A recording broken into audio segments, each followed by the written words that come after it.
Hello friends, నమస్తే. నేను Lakshmi. Welcome to my channel తోటమాలి. ఈరోజు మనము డ్రాగన్ ఫ్రూట్స్ హార్వెస్టింగ్ చేసుకుంటామండి. డ్రాగన్ ఫ్రూట్స్ అయితే పిచ్చగా వచ్చేసాయి. ఈ ఇయర్లో నేను ఇది ఫిఫ్త్ టైం అండి హార్వెస్టింగ్ చేసుకోవటము. ఆల్రెడీ 2-3 సార్లు నేను హార్వెస్టింగ్ వీడియోస్ పెట్టాను. మధ్యలో హార్వెస్టింగ్ చేసుకుంటున్నాను, కానీ వాటిని అయితే నేను వీడియోస్ తీయట్లేదండి.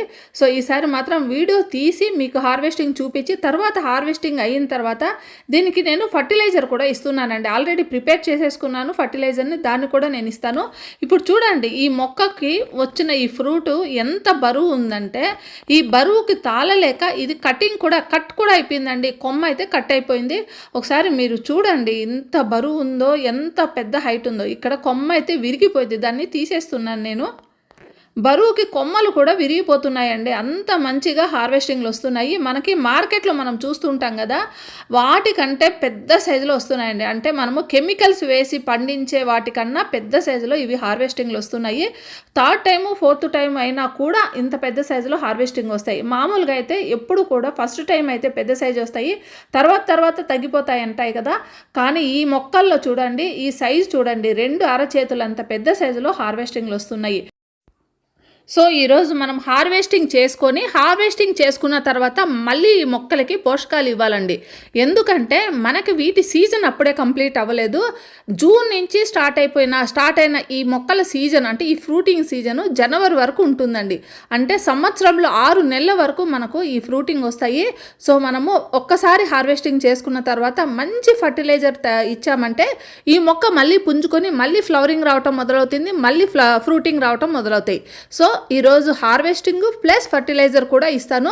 వీడియోను స్కిప్ చేయకుండా చివరి వరకు చూడడం ద్వారా చాలామంది నన్ను వీడియోస్లో కింద కామెంట్ సెక్షన్లో పెడుతున్నారండి. ఇంతకుముందు నేను 2 వీడియోస్ చేసినప్పుడు వీటికి ఇంత మంచిగా హార్వెస్టింగ్ రావడానికి మీరు ఎలాంటి ఫర్టిలైజర్స్ ఇస్తూ ఉంటారని. నేను ఇంతకుముందు ఇచ్చిన 2 సార్లు వీడియోస్లో కూడా ఫర్టిలైజర్స్ అయితే డిఫరెంట్గా ఉన్నాయి. ఇప్పుడు ఇచ్చే ఫర్టిలైజర్ డిఫరెంట్గా ఉంది. ఎందుకంటే ఒకే రకమైన ఫర్టిలైజర్ ఇవ్వటం ద్వారా మొక్కకి అన్ని రకాలైన పోషకాలు ఇవ్వవు. సో మన ఫర్టిలైజర్స్ కూడా డిఫరెంట్గా ఇస్తూ ఉన్నప్పుడు మొక్క కావాల్సిన అన్ని స్థూల సూక్ష్మ పోషకాలన్నీ అంది మొక్క అనేది మంచి ఫ్లవరింగ్ రావటం, ఫ్రూటింగ్ రావటం అయితే జరుగుతూ ఉంటాయి. ఇక్కడ ఇంకో డౌట్ను కూడా నేను క్లియర్ చేస్తానండి. నాకు వచ్చిన కామెంట్స్లో ఒక కామెంట్ ఏంటంటే, నేను మొక్కను పెట్టి 2 ఏళ్ళు అయింది, 3 ఏళ్ళు అయింది, కానీ ఇంకా నా మొక్క నుంచి ఫ్రూటింగ్ రాలేదు అని. దానికి నేను చెప్పే సమాధానం ఏంటంటే, మనము కొమ్మను కానీ ఎక్కడైనా నర్సరీ నుంచి తెచ్చుకున్నప్పుడు ఆ కొమ్మ అయితే మెచ్యూర్డ్ ప్లాంట్ నుంచి కాకుండా, అంటే ఆల్రెడీ ఫ్రూటింగ్ వచ్చిన ప్లాంట్ అయితే అది మెచ్యూర్డ్ ప్లాంట్ అనే అంటారండి. అలాంటి మొక్క నుంచి కాకుండా వేరే ఇంకా ఫ్రూటింగ్ రాని మొక్క నుంచి కటింగ్స్ తీసి మీకు అమ్మారనుకోండి, ఆ కొమ్మను మీరు తెచ్చుకొని పెట్టుకున్నప్పుడు మీకు అది మెచ్యూరిటీ లేని మొక్క కిందికి వస్తుంది. సో ఆ మొక్క మెచ్యూరిటీ వచ్చి ఫ్రూటింగ్ రావడానికి లేట్ అవుతుంది తప్పనిస్తే ఫ్రూటింగ్ రావటం అనేది జరగదు. అలా కాకుండా ఇప్పుడు నేను హార్వెస్టింగ్ చేస్తున్నాను కదండి, ఈ మొక్క కొమ్మలు తీసుకొని పెడితే మనకి నెక్స్ట్ ఇయర్ కంతా మళ్ళీ ఫ్రూటింగ్ వచ్చేస్తాయి. మెచ్యూరిటీ వచ్చిందా లేదా అనేదే దాని మీద డిపెండ్ అయ్యి ఫ్రూటింగ్ వస్తూ ఉంటాయి. నేనైతే ఒక బుట్ట నిండా ఫ్రూట్స్ అయితే హార్వెస్టింగ్ చేసుకున్నానండి. ఇంకా మొక్కలో ఇంకా చాలా ఫ్రూట్స్ ఉన్నాయి. ఇవన్నీ కట్ అయిపోయిన తర్వాత, అంటే బుట్టలో ఉన్న ఫ్రూట్స్ అన్నీ తినేసిన తర్వాత మిగతా ఈ ఫ్రూట్స్ అన్నీ కూడా నెక్స్ట్ టైం హార్వెస్టింగ్ చేసుకుంటాను.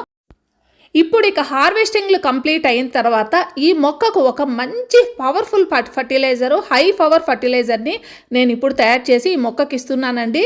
మనము ఈ మొక్క నుంచి ఇప్పటికే చాలాసార్లు హార్వెస్టింగ్లు తీసుకున్నాము. ఇంకా మనకు జనవరి వరకు హార్వెస్టింగ్లు రావాలి.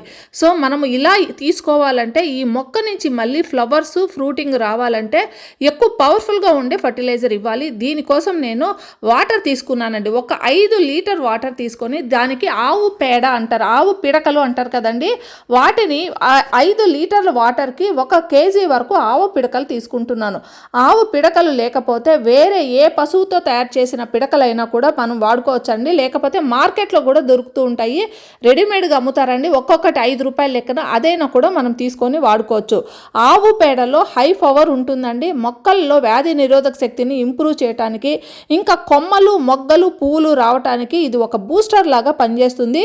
ఇందులో నైట్రోజను, ఫాస్ఫరస్, పొటాషు ఇవన్నీ కూడా చాలా ఎక్కువగా ఉంటాయి. అందువలన ఆవు పేడ దొరికితే ఆవు పేడ కానీ ఆవు పిడకలు కానీ తీసుకోండి. ఎంత ఓల్డ్ అయితే అంత ఓల్డ్ తీసుకోండి. మన దగ్గర 6 నెలల నుంచి సంవత్సరం వరకు, 2 years వరకు ఉంటే కూడా అవి బాగా పనిచేస్తాయి. కానీ ఫ్రెష్గా ఉండే ఆవు పిడకలు మాత్రం ఉపయోగించకండి. ఇక ఇందులో రెండో వస్తువుగా నేను శనగపిండి తీసుకున్నాను. ఎంత తీసుకున్నానంటే 5 లీటర్స్ వాటర్లో 10 to 20 గ్రామ్స్ వరకు నేను తీసుకున్నాను. మనము ఈ క్వాంటిటీ ఎంత తీసుకోవాలనేది ఇందులో పెద్ద ప్రాబ్లం లేదండి. ఇది మనము ఆర్గానిక్గా తయారు చేసుకుంటున్నాం కదా, ఎక్కువ తక్కువైనా పర్వాలేదు. కెమికల్ ఫర్టిలైజర్ కానప్పుడు ఆర్గానిక్గా మనము వీటిని కొంచెం అటు ఇటు వేసుకున్నా కూడా పర్వాలేదు. మీ దగ్గర ఎంత ఉంటే అంత వేసుకోండి అందాజుగా. ఇందులో మనకి శనగపిండి ఎందుకు వాడుతున్నామంటే శనగపిండిలో కాల్షియము, ఐరన్, ఫాస్ఫరస్, మాంగనీసు ఇలాంటి పోషకాలన్నీ కూడా చాలా ఎక్కువగా ఉంటాయి. ఇంకా ఇందులో నేను థర్డ్ వస్తువుగా పెరుగును వాడుతున్నాను.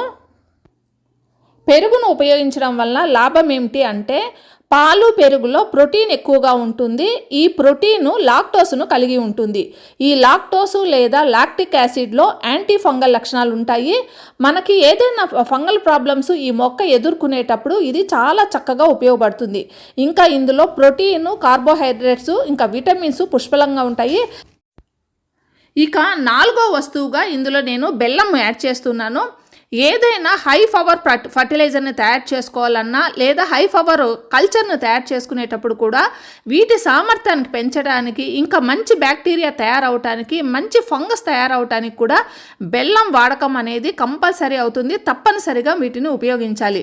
ఇంకా మనము ఇవన్నీ కలిపి తయారు చేసుకున్న తర్వాత దీన్ని మనము నీడలో ఉంచాలండి. కనీసం 7 నుంచి 10 రోజుల వరకు ఉంచాలి.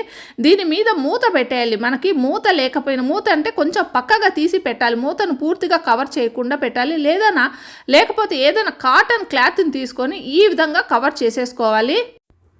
ప్రతిరోజు దీన్ని కట్టిన గుడ్డను కానీ లేదా మూతను కానీ తీసేసి క్లాక్ వైజ్ డైరెక్షన్లో దీన్ని బాగా కలుపుతూ ఉండాలండి. కనీసం 2 రోజులకు ఒకసారి అయినా కలుపుతూ ఉండాలి.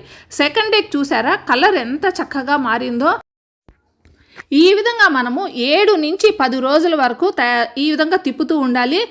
ఆ విధంగా తయారు చేసిన తర్వాత మనము దీన్ని ఉపయోగించడానికి చక్కగా తయారవుతుంది. దీన్ని మనము వాడుకోవటం అనేది 1 నెల రోజుల వరకు దీన్ని వాడుకోవచ్చు. మనము ఈ లిక్విడ్ హై పవర్ ఫర్టిలైజర్ అండి, చాలా ఎక్కువగా కాన్సన్ట్రేషన్ ఉంటుంది. ఈ ఫర్టిలైజర్ని ఏ విధంగా మొక్కలకి ఇవ్వాలంటే 1 లీటర్ ఈ లిక్విడ్కి 5 లీటర్లు వాటర్ కలిపి 1:5 రేషియోలో మొక్కలకి ఇవ్వాలి. అంటే కాన్సన్ట్రేషన్ తగ్గించి డైల్యూట్ చేసి ఇవ్వాలి. ఈ హై పవర్ ఫర్టిలైజర్ని ఏ విధంగా తయారు చేసుకోవాలనేది మీకు చూపించాను కదా. నేను ఈరోజు తయారు చేసుకొని 5th డే అయ్యిందండి. ఇంకొక 2 రోజుల తర్వాత మొక్కలకి ఇస్తాను. ఈరోజు వీడియోలో డ్రాగన్ ఫ్రూట్స్ నుంచి ఎక్కువగా హార్వెస్టింగ్ తీసుకోవడానికి అవసరమైన హై పవర్ ఫర్టిలైజర్ని ఏ విధంగా తయారు చేసుకోవాలనేది మీకు చూపించాను కదా. ఈ వీడియో మీకు నచ్చినట్లయితే ఒక లైక్, కామెంట్ ఇవ్వండి. మళ్ళీ మరో మంచి వీడియోతో మీ ముందుకు వస్తాను. అంతవరకు హ్యాపీ గార్డెనింగ్. Bye bye.